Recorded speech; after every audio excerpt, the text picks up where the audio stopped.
Ok, vamos desvendar isso. Sejam muito bem-vindos a mais uma análise profunda. É sempre um privilégio enorme estar aqui. Com certeza. É sempre muito bom mergulhar de cabeça em um material novo e compartilhar essas descobertas com quem nos ouve. Sim, e o material de hoje é tipo denso. Muito denso. Hoje nós temos em mãos um documento incrivelmente denso, quase provocativo, sabe? Ele é chamado De Volta ao Deserto.pdf. Um título bem sugestivo, né? Exato. E a missão desta nossa análise de hoje é extrair as lições mais cruas e poderosas desse texto.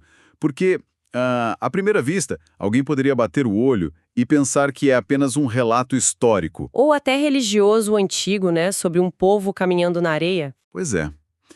Mas, na verdade, esse material mapeia de forma absolutamente assustadora a mente humana moderna.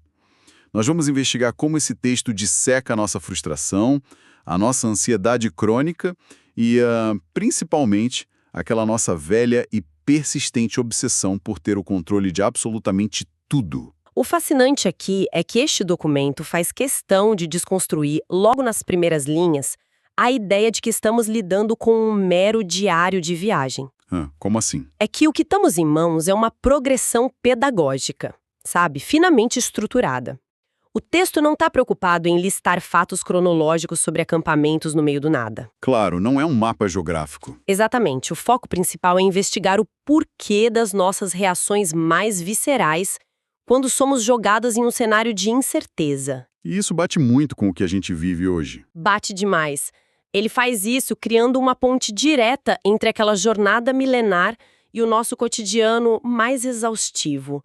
Afinal de contas, as areias daquele deserto descrito nas fontes são um espelho implacável da nossa vida contemporânea. A montanha de boletos para pagar. Isso, a pressão para escalar a hierarquia corporativa, a educação dos filhos, e a nossa busca quase desesperada por algum tipo de segurança emocional e financeira em um mundo que é totalmente imprevisível. É uma transposição de cenários que chega a dar um frio na barriga de tão precisa. E o material começa a ilustrar essa psicologia através do que ele chama de duas salas de aula muito distintas. Duas pedagogias diferentes. Isso. Vamos olhar primeiro para o cenário número 1, que é o deserto de Mara. O roteiro é o seguinte: o povo está caminhando, a sede aperta, o desespero começa a bater. De repente, eles encontram água. Alívio total, certo? Errado. Há um choque terrível porque a água é amarga. É intragável. O problema ali não era a escassez, não era o vazio. A provisão existia. Exato, existia, mas era completamente diferente do que eles esperavam. É aquele momento em que a realidade bate de frente com o roteiro perfeitinho que o nosso coração tinha desenhado. É a quebra da expectativa, né? E acho que todo mundo que nos escuta consegue pensar em um Mara moderno. Tipo, como lutar anos para conseguir aquela promoção dos sonhos, ganhar a sala com vista para a cidade e no primeiro dia descobrir que o chefe é um sociopata e o ambiente é tóxico. Nossa, sim. A água está lá, o salário está caindo na conta, mas o gosto é absolutamente amargo. Essa analogia da promoção captura perfeitamente o espírito da coisa. A análise que o autor faz dessa primeira pedagogia em Mara é que se trata de uma intervenção de emergência. Como um pronto-socorro emocional. Mais ou menos isso. O indivíduo está lidando com a frustração aguda, com o esmagamento da sua autonomia emocional bem ali, no tempo presente. No agora. Sim, no agora. É uma crise que nasce de um evento abrupto. A expectativa foi quebrada de uma hora para outra e a dor é imediata. A lição central que essa primeira sala de aula tenta ensinar é árdua. Nós simplesmente não temos controle sobre o resultado final das coisas. A gente pode até caminhar e procurar a água, mas não controla o sabor dela. Perfeito. O foco de Mara é treinar a reação humana diante da dor de um roteiro frustrado. É o choque do agora. Aqui é onde a coisa fica realmente interessante, porque a jornada não estaciona na água amarga. O texto nos empurra para a segunda sala de aula, que é o deserto de Sim. E a atmosfera muda bastante aí. Muda de uma forma muito sutil, mas perigosa. Quando eles chegam nesse deserto de Sim, não tem nada explodindo. Não há um choque dramático, A água não está envenenada, não há um trauma acontecendo na frente de todo mundo. A vida está apenas seguindo. Seguindo. Só que, ao olhar para a despensa, eles percebem que não há garantia de pão para as próximas semanas. A incerteza silenciosa se instala. É a transição da dor aguda para aquele pavor crônico. Essa é a grande virada psicológica do texto. A distinção que o documento faz entre esses dois cenários é cirúrgica. Mara lida com o que dói. Lida com a frustração, com a crise pontual que já se materializou. Já o deserto de Sim lida com o que dá medo.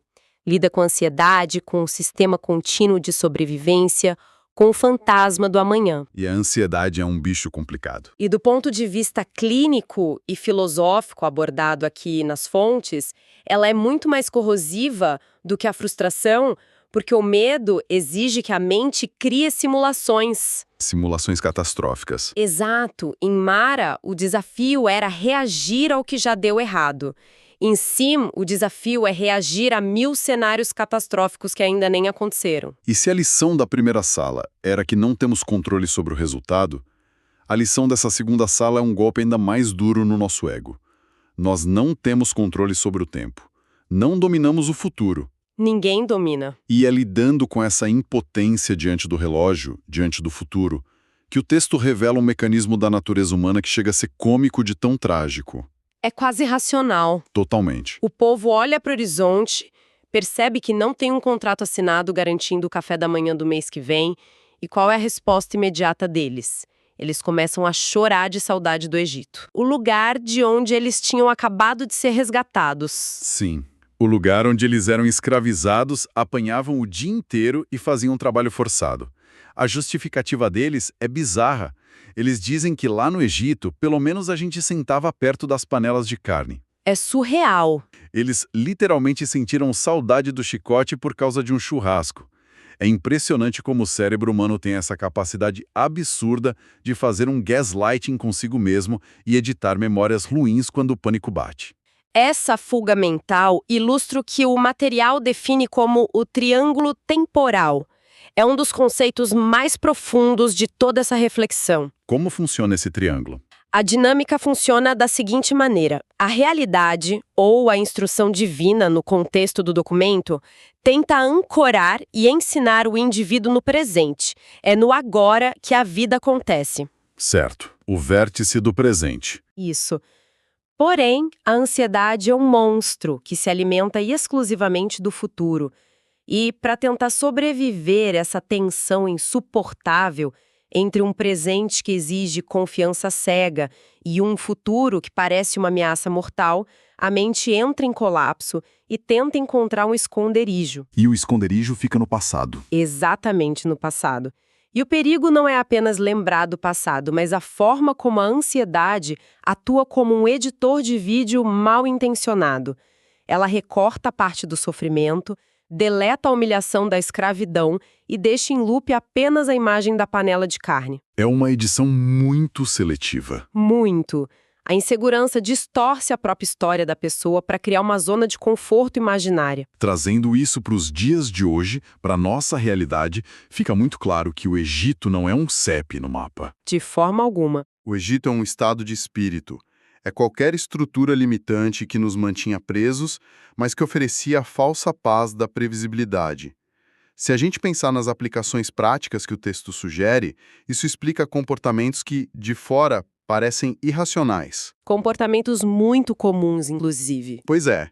É por causa desse mecanismo de edição de memória que alguém decide mandar mensagem para aquele ex-parceiro altamente tóxico simplesmente porque encarar a vulnerabilidade de estar solteiro e construir algo novo no futuro dá muito medo. O relacionamento era terrível, mas era um terrível conhecido. Exato.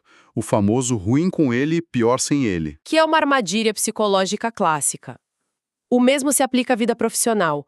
Quantas pessoas não se mantêm presas a carreiras que estão literalmente sugando sua vitalidade? Nossa, muitas. O ambiente adoece a pessoa, a cultura da empresa é opressora, mas na cabeça dela, a narrativa é: Pelo menos no final do mês o depósito cai na conta, eu sei exatamente a que horas eu bato ponto. A ilusão da segurança. A mente humana tem um pavor tão grande da liberdade, que exige responsabilidade no presente, que ela voluntariamente escolhe a previsibilidade escravizante.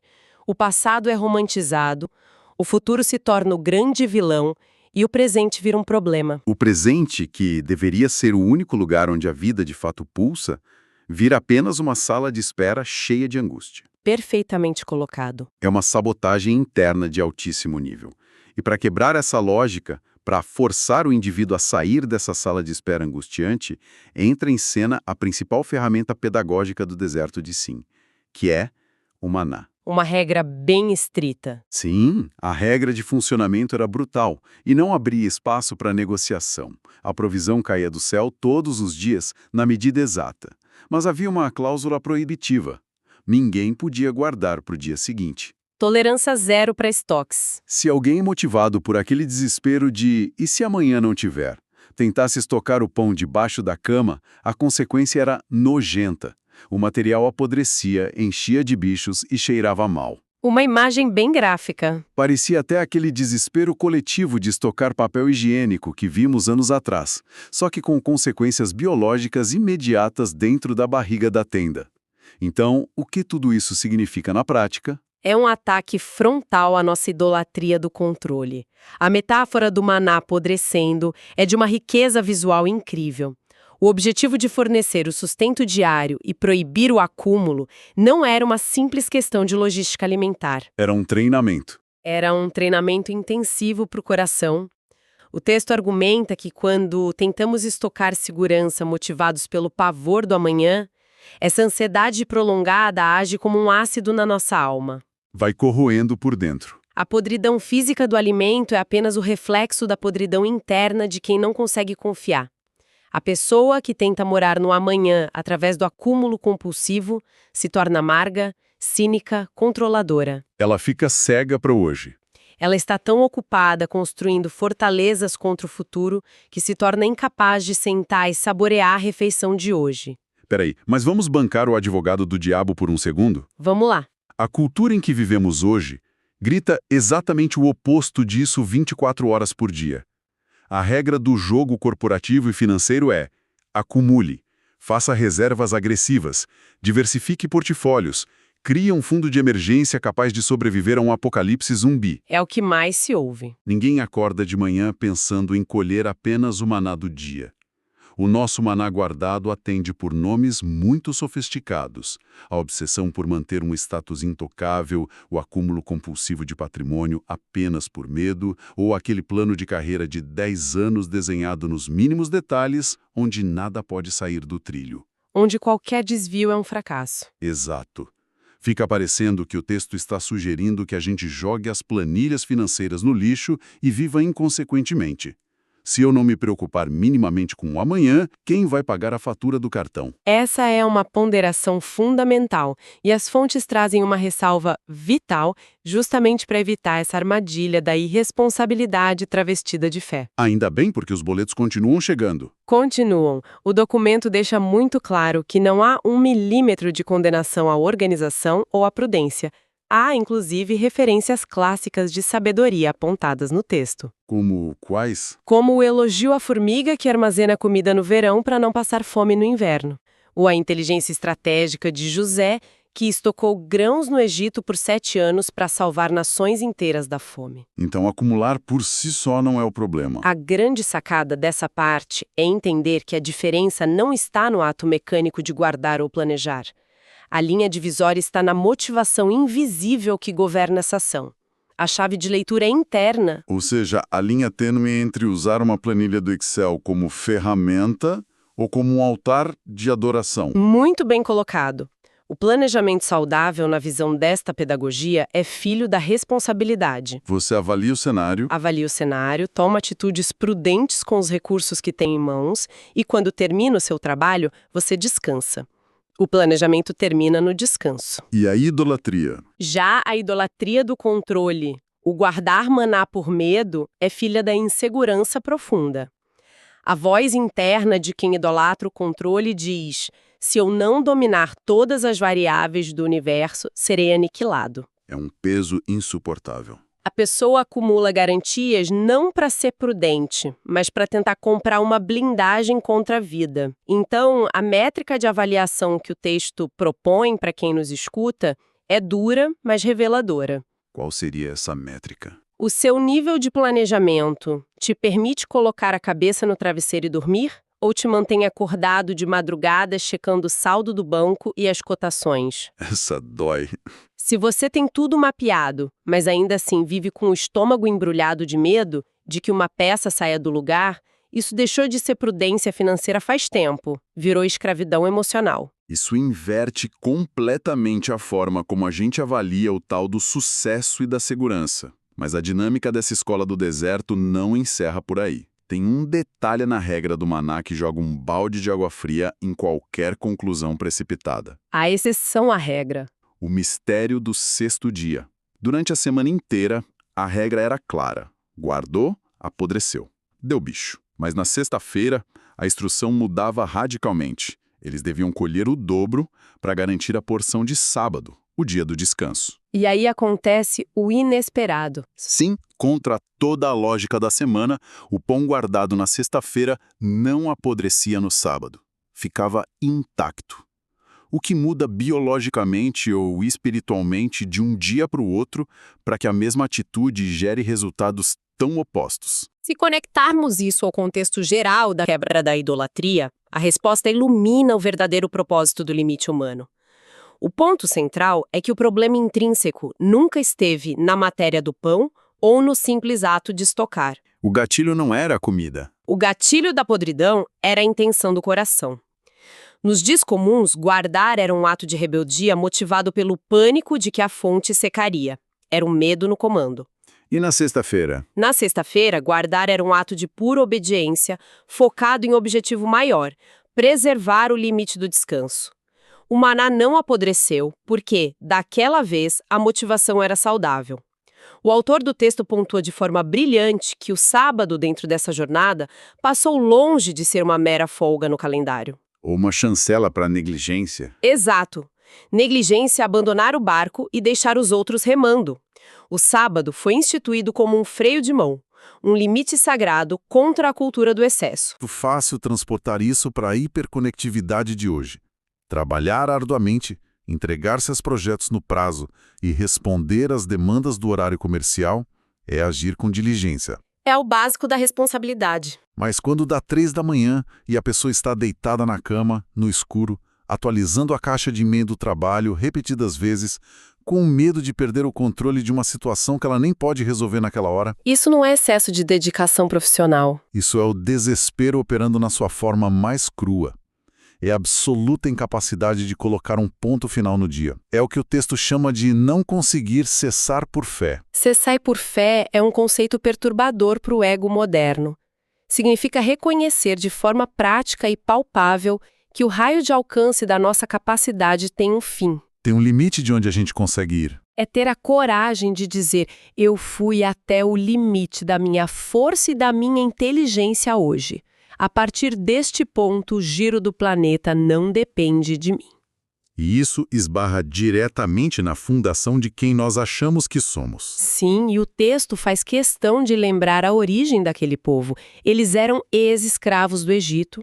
E na esteira de produção egípcia, qual era a definição de um indivíduo? Ele valia a quantidade de tijolos que conseguia produzir do nascer ao pôr do sol. Se não produz, não tem valor. Um escravo é uma máquina biológica. Máquinas não têm o direito de parar. Descanso é um privilégio de homens livres. Escravos operam até quebrar. E de repente exigir que eles parassem de produzir um dia por semana não era só uma recomendação de bem-estar. Era uma terapia de choque para arrancar o Egito de dentro deles. Uma terapia de choque que servia como uma monumental declaração de identidade.